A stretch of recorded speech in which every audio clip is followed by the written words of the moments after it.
I was on social media yesterday and I came across a story that really boggled my mind. And this story said that Iron Man will be a black woman.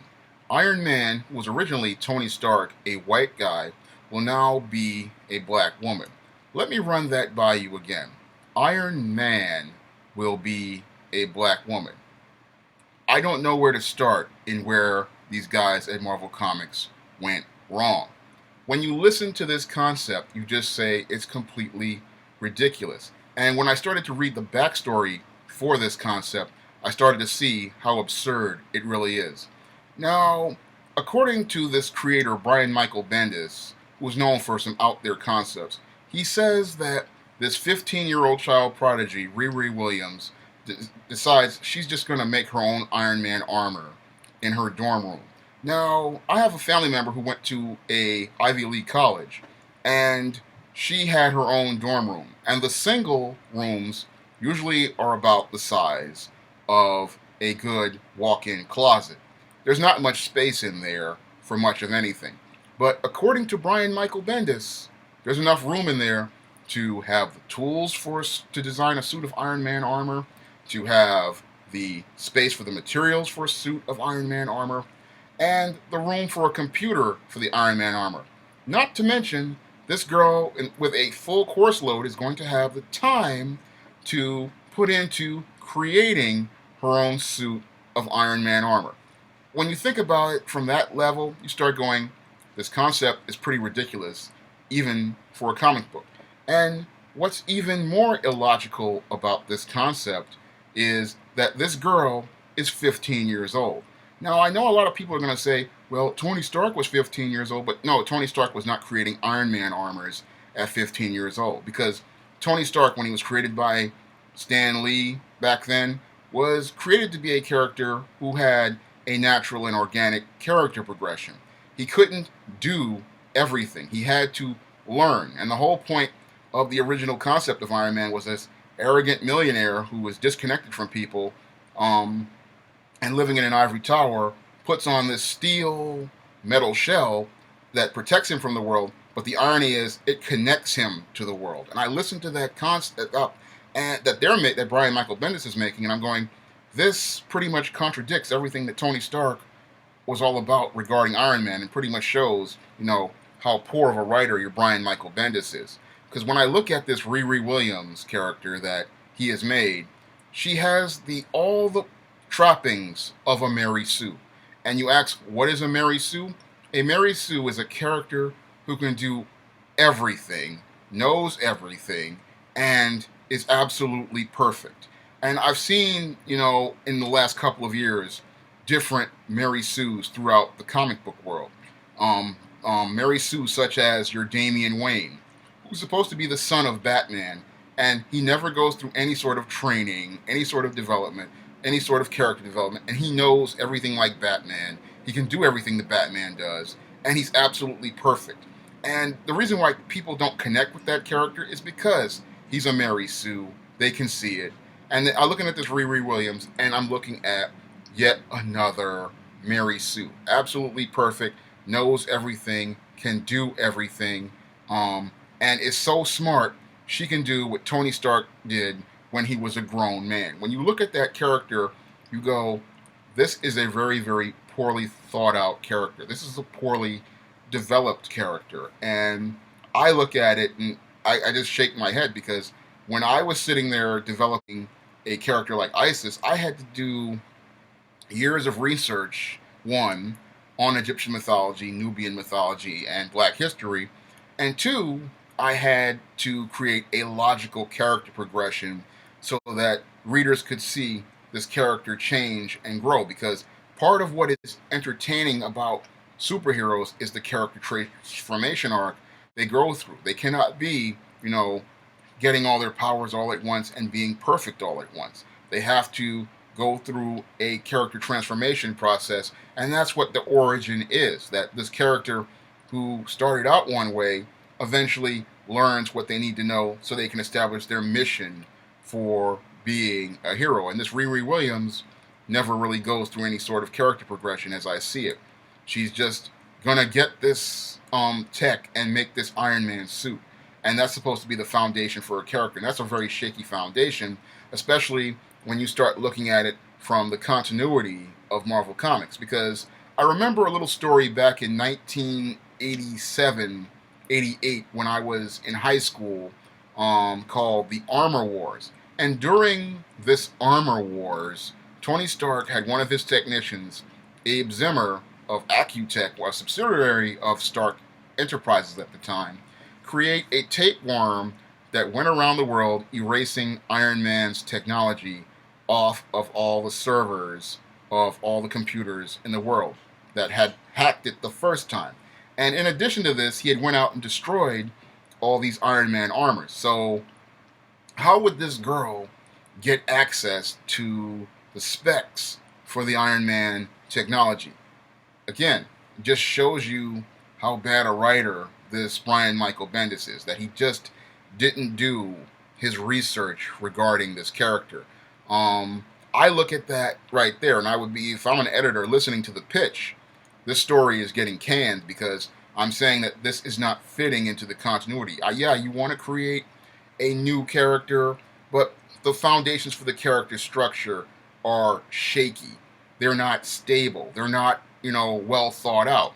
And because when I listened to what Brian Michael Bendis did when he created this character, he said he created it out of inspiration from some girl in Chicago. And I said to myself, that's just not enough for a character. Because when you create characters, you have to have a rock solid foundation in their development. You just can't create a character based on an inspiration. I got inspired by actress Sally Richardson Whitfield to create the East Team character, but even when I did that, I had to come up with a backstory that made logical and plausible sense, because I understood that the reader, when they come into this story, does not know about my inspiration, and more importantly, they don't care about my inspiration.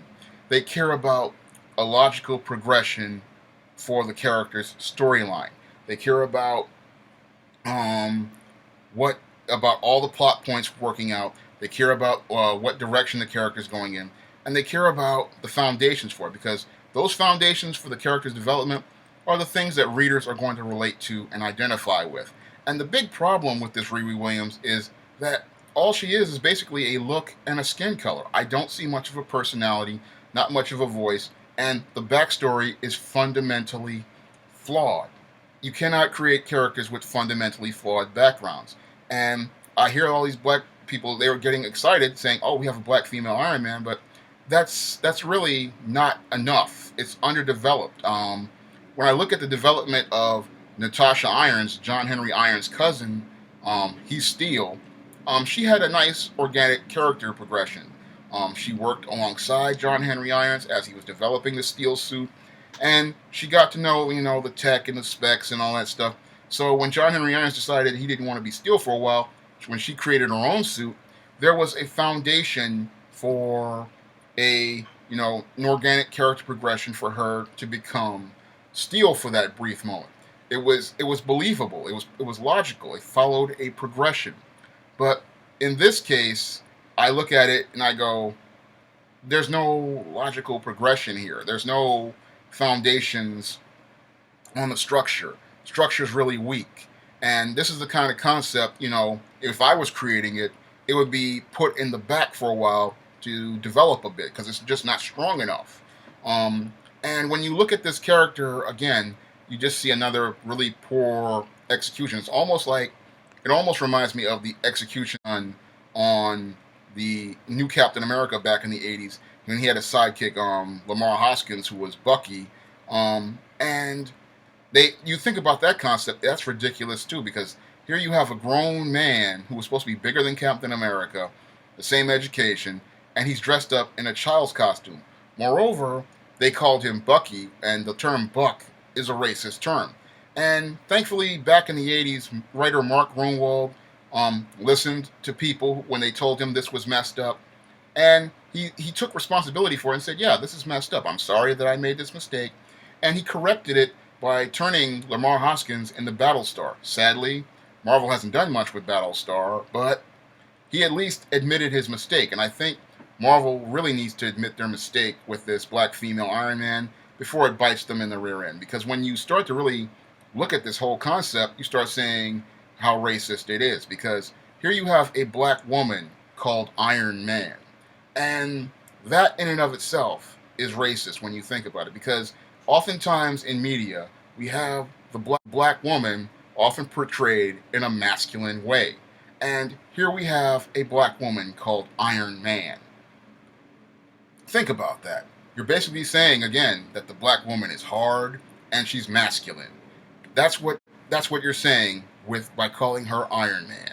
That's a racist connotation when you really think about it. But sadly, a lot of black people can't connect the dots, just like they couldn't connect the dots regarding Leslie Jones and how masculine she was presented in Ghostbusters 2016. Because in Ghostbusters 2016, here we have these three soft, feminine white women, and then we have this big, hard, masculine-looking black woman right on the edge at the distance. But most black people, they can't connect the dots regarding that character. And I look at this black female Iron Man, and I see the slap in the face presented to comic fans who are all talking about diversity, not understanding that, this is a very poor attempt at diversity. If you really want to create diversity, go out here and create a black female heroine like I did with Isis, and then later on with Eastine, and then give them their own backstory, their own history, and most importantly, their own rogues gallery, so that readers can form a relationship with them, identify with them, connect with them on their level, and see a character that is distinct. We don't need a black female Iron Man.